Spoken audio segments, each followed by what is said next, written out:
Saudi আরবের আকাশে পবিত্র শাওয়াল মাসের চাঁদ দেখা যায়নি।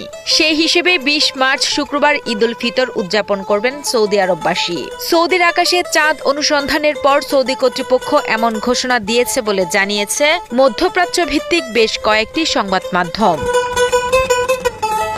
পৃথক সেসব প্রতিবেদনে বলা হয়েছে, সৌদি আরবের চাঁদ দেখা কমিটি আজ শাওয়াল মাসের চাঁদ দেখতে পায়নি। দেশটির সুপ্রিম কোর্ট ২০ মার্চ শুক্রবার ঈদ উল ফিতর উদযাপনের ঘোষণা দিয়েছে। সৌদির পাশাপাশি সংযুক্ত আরব আমিরাত ও কাতারেও বুধবার ঈদ উল ফিতর উদযাপন করা হবে। এদিকে চাঁদ দেখা সাপেক্ষে বাংলাদেশের সাধারণত সৌদি আরবের একদিন পর ঈদ উদযাপিত হয়ে থাকে। সৌদির সাথে মিল রেখে বাংলাদেশের বহু জেলাতেও ঈদ পালন করে থাকেন ধর্মপ্রাণ মুসল্লিরা।